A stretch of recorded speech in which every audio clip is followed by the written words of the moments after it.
القصيدة المقدمة من الفنان عبد الرحمن مكرم إلى قلب العروس وإلى كل الحاضرين. ومعرفة الغيثة على كل الشعاب، عريسنا بأخلاق معروف الأدب، ويستحق كل التهاني يا شباب.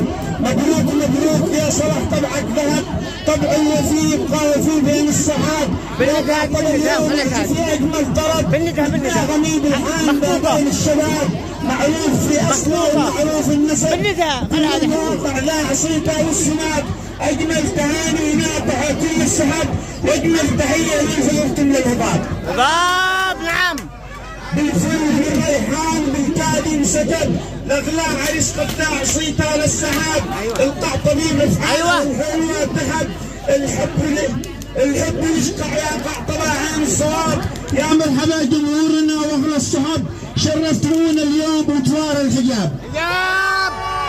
مسكين الانتان هذه الايام عزب، تنجح بيت جراح مرارات العذاب.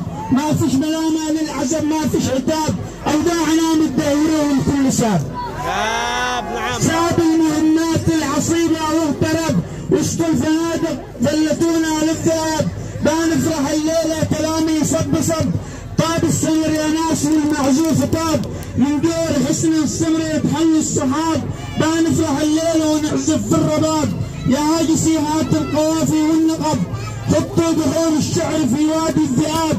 والشعب ساكت ما مع غير الهتب، جرعه ورا جرعه من ولاد الكلاب. الله اكبر.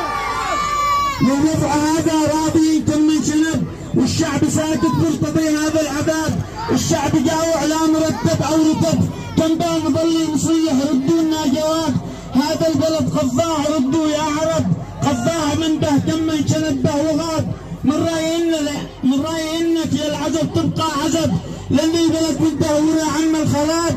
حتى المزوج لا يعاني لو حسب، في كل مدخوله يلاقي السراب. الكل ضد الكل يخصم من حسب، والكل سارق مرتشي حامل نقاب. ما فيش غير الله معانا يغتصب، لازم نمسك به ونختار الصواب. يا من أردتم قتلنا ايش السبب، ومن أرادوا الوطن هذا العذاب. بيجي لكم يوم تنسوا بالحطب، بنلتقي يوم الحساب. وكل من باع الوطن يصفى لهب، في يوم لا ينفع عنينه والنحاب. يوم القيامة لا مفر لا أم وأب، يتحاسبوا عن كل ذرة من تراب.